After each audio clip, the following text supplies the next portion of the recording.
Pokemon Legends Arceus is a wild collectathon. It feels more akin to collecting trophies or achievements, but the satisfaction happens so much more often throughout the game because of the sheer number of completionist tropes experienced. It's such a wonderful blend of completionism and gameplay due to the fact that it all feels the natural way that Pokemon games should be. Because, at the end of the day, this is still Pokemon. A vast, barren, open-world version of Pokemon. In a way, I think this is the step Pokemon desperately needed to take. Although they've been one of the best-selling franchises in the world without these changes, Legends Arceus brings a new aspect and perspective, and caters to a bit of my OCD, that I've been waiting for years. Don't get me wrong, I love the older Pokemon games, especially the first few generations, but I think this is a welcome change to the series that breathes new life upon its new world. Right off the bat, the story in this game is more realistic. Well, in a dropped from the sky to a world where no one has ever caught 6 Pokemon kind of way. Seriously, it's explained to you fairly early in the story, essentially that Pokemon are scary and new, and no one has caught 6 before. Okay, so maybe it's not that realistic.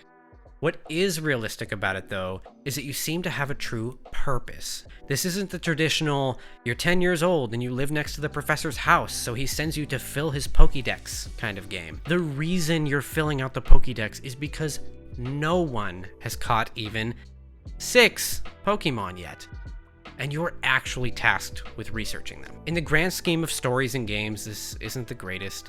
It doesn't have much depth and there's a lot of repetition, and it's all based in a hub world. However, the story feels more fleshed out and something that truly comes to the forefront than anything Pokemon has put into a game before. In older games, there was a story, but they weren't really the focus. You know, the focus of the game was beating the gyms and the Elite Four.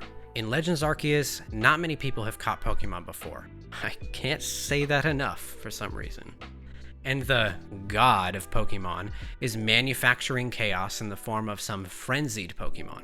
Your goal is to essentially calm them down, and these are the boss battles of the game in place of what Pokemon players would normally see in the form of gyms. The battles are nothing like you'd ever expect from a Pokemon game.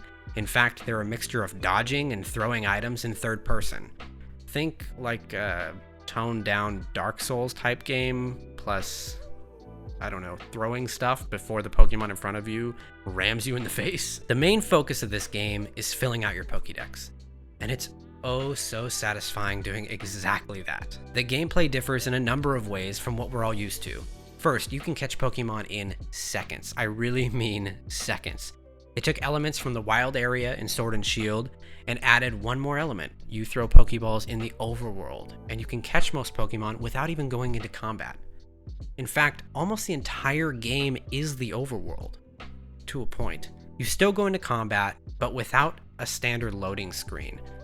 And when the battle ends, you can just start walking away immediately. No hard cut to an encounter type playing field, and as you'll learn about me, I love that fluidity. Experience gains, new moves, Pokédex info, picking up items, it's all done without ever having to stop moving. It gives a sense of smoothness to the game that hasn't existed in previous entries. Along with this, the focus put on catching Pokemon feels like a true gotta catch 'em all experience. For the first time in Pokemon's history, the slogan is actually the main focus of the game. Not many people have caught a Pokemon before, let alone multiple, so the professor wants you to fill his Pokédex. Catching a Pokemon one time doesn't complete your Pokédex entry like it would have in previous games. To complete it, there's a list of tasks you must complete for each Pokemon to increase your research level to 10. This could be catching or defeating a certain number of Pokemon of the same species, watching it use a move a certain number of times, catching heavy or light ones, evolving one, or a combination of those. The way this system was implemented is very well done. I often lost track of time trying to complete as many entries as possible before going back to town, and the story of the game felt like background to the actual gameplay, which is normal in Pokemon games. In town, you can shop for new items and pick up side quests, which there are an abundance of. The side quests are relatively simple. Go find this item, catch this Pokemon, and show the person who tasked you with it, etc., etc. The rewards are minimal as well, but the difficulty of completing them is low, meaning they're enticing to complete, to say the least. There are a decent amount of Pokemon in the game from all different generations, and they react differently when you're near them. Abra teleports away when you get too close, so you have to make sure to sneak up and throw a Pokeball from further away. Some of the smaller Pokemon get scared and they run away from you when you get too close, and some of the larger ones run at you, meaning you need to be aware of your surroundings. Crouching down and sneaking up while staying hidden by some of the bushes in the overworld is a key component of catching some of the rarer or more exciting Pokemon. Catching them when they aren't aware of you gives you a much greater chance of catching them quickly. And if the ball you use doesn't catch them, you run the risk of alerting them to your presence, meaning you have to catch them in battle or run away far enough and come back to try again. They also introduced a new feature where randomly during your exploration, a rift will appear on the map that you can run into and catch tons of Pokemon and grab tons of items, both generally rarer and that you can't always obtain in the regular overworld. This is something that I hope they keep in future installments. If you aren't aware, a lot of things introduced in a single Pokemon game are removed in the next one. As I mentioned, this game brings in a true gotta catch 'em all element, and puts the focus more on catching and training than on battling. Speaking of battling, this is one of the things I'm not a fan of entirely, and something I think needs to change in the next entry. It's not that the actual combat is bad, it's quite similar to other entries in the series, it's the difficulty. And I wouldn't even say that the game is difficult, but it's definitely harder than any previous Pokemon game by a decent amount in one specific way, because I'm completely fine with a more difficult game. Actually, I've been hoping for one for a long time, or for at least a hard mode. In this case, the difficulty comes from the damage that Pokemon do. Not just the damage they do, but the level they are when they're doing that damage. In a majority of the battles I went into in the first few hours, I had no clue how things were going to turn out. It didn't matter that my Pokemon was level 20 and the wild Pokemon was level 6. They did damage that threatened to kill me. It just feels wrong. Like I said, I'm happy with a higher difficulty, but the purpose of a leveling system is to explain the difficulty with numbers.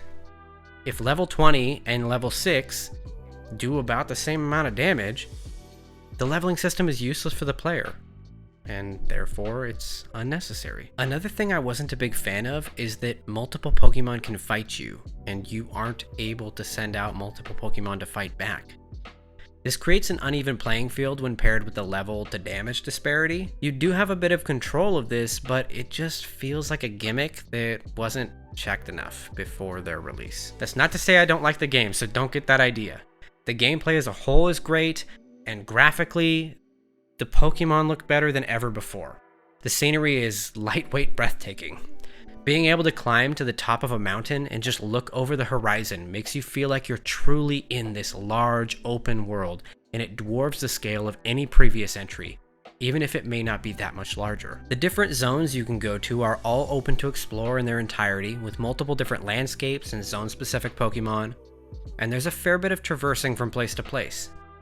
They did bring in fast travel, which I found myself using more than I like to admit.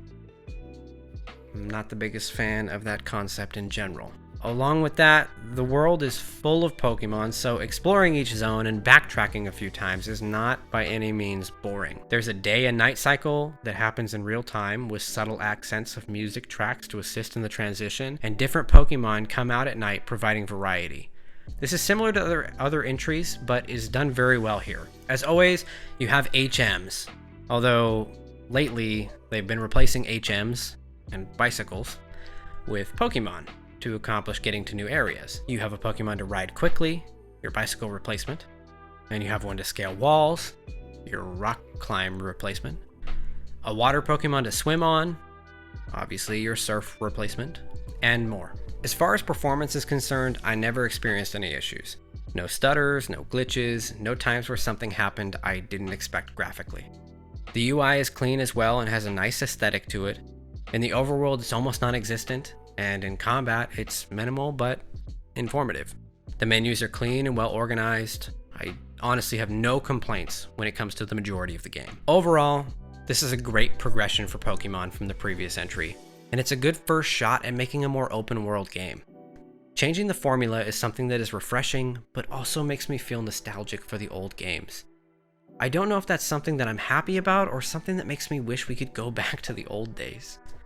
If they made a new Pokemon game that was similar to the originals, graphically included, I think I'd be just as happy because of that nostalgic factor. Pokemon has been a staple in my life and in the lives of many for a very long time. For some of us, the majority of our lives. It makes you feel like a kid again and brings about that feeling that you are in control of whatever you want to do. In a way, Pokemon started something massive, and I'll get to that in more detail in a later video. Pokemon Legends Arceus is the newest installment in the Pokemon series, bringing a new twist on the wonderful yet somewhat stagnant franchise we all know and love. It's incredible that a new Pokemon game can still fill me with the wonder I had when I was a kid, and I'm so glad that it does.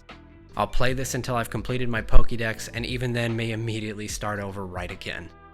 I love to see a bit of innovation in games, even if that innovation is something new only to the franchise in which it is finally being implemented. On a scale of F to S, I'd rate this new entry an A-tier game. It has its quirks, and they have a bit to figure out, but I think we're well on our way to an S-tier Pokemon game in the coming years. So, what are your thoughts? Have you played, and do you agree or do you disagree? Is the game lacking something you really wanted to see, or does it have something you didn't expect entirely, maybe something you like? Let me know down in the comments. Like, subscribe, and ring the bell. We've got a ton of content to share. This is Marshall from Philosophy of Gaming, signing off. Until next time.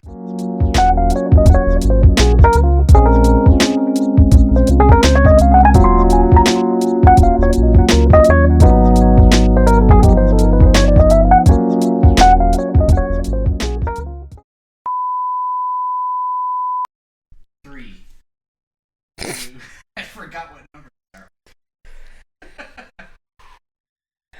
Sean's struggling over here, man. He goes, three. Pick number 3, my lord. Pick number 3, my lord. Shrek reference for you. All right.